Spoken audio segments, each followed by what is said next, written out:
ಮಾಡಿದ್ರಿ ತೋರಿಸ್ರಿ ಸಾಮಾನೆಲ್ಲ ಹಿಂದಿಂದ ಹೆಂಗೆ ತುಂಬ ಬರ್ಬೇಕು. ಹಾಂ ಫುಲ್ ಬರ್ಬೇಕು ಗಾಡಿ ಒಂದು ರೌಂಡ್ ಫುಲ್ ಬರ್ಬೇಕು ಅಂತ ಇಲ್ಲೊಂದು ಸ್ವಲ್ಪ ತೋರಿಸ್ರಿ. ಹಾಂ ಈ ನನ್ನ ಮುಖ ಅಷ್ಟೇ ತೋರಿಸ್ರಿ. ಇದು ಜನಸಾಮಾನ್ಯರ ಜೀವನ ಆಯ್ತಾ. ಇಂಥದ್ದೊಂದು ಗಾಡಿ ಇದ್ಬಿಟ್ರೆ ಸಾಕು, ಎಲ್ಲ ಸಾಮಾನು ನಾವು ಇದ್ರ ಮ್ಯಾಗ ಒಯ್ತೇವೆ.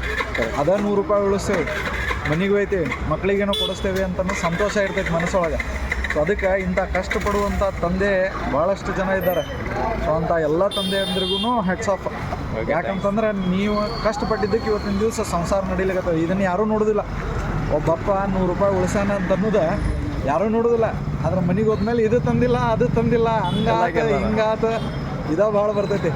ಸೊ ಅದಕ್ಕೆ ಹಿಂಗೆ ಮಾಡಿ ಜೀವನ ನಡೆಸಿದ್ದು ಯಾರೂ ನೋಡೋದಿಲ್ಲ. ಕಾರ್ನಾಗ ಅಡ್ಡಾಡಿದ ಎಲ್ಲರೂ ನೋಡ್ತಾರೆ, ನೋಡೋ ಮಗ ಕಾರ್ ತುಂಬ ಅಡ್ಡಾಡ್ತಾನ ಅಂತಾರೆ. ಆದ್ರೆ ಗಾಡಿಯಾಗ ಇಷ್ಟು ಕಷ್ಟಪಟ್ಟಿದ್ದು ಮಳೆಯಾಗ ಯಾರು ನೋಡ್ಬೇಕು. ಅದಕ್ಕೆ ಎಲ್ಲರಿಗೂ ಹೇಳೋದು ಇಷ್ಟ, ಕಷ್ಟಪಡ್ರಿ, ಚಲೋ ಆಗ್ತೈತೆ. ಆಮೇಲೆ ಮನ್ಯಾಗ ಹೆಣ್ಮಕ್ಳು ಗಂಡಸರಿಗೆ ಭಯಕ್ಕೆ ಹೋಗ್ಬೇಡ್ರಿ. ಯಾಕಂತಂದ್ರೆ ಅವ್ರು ಇಷ್ಟು ಕಷ್ಟಪಟ್ಟು ಇಷ್ಟೆಲ್ಲ ರೊಕ್ಕ ಉಳಿಸಿ ಮಾಡೋದು ಯಾರ ಸಂಬಂಧ? ನಿಮ್ಮ ಸಂಬಂಧ ಅಲ್ಲ.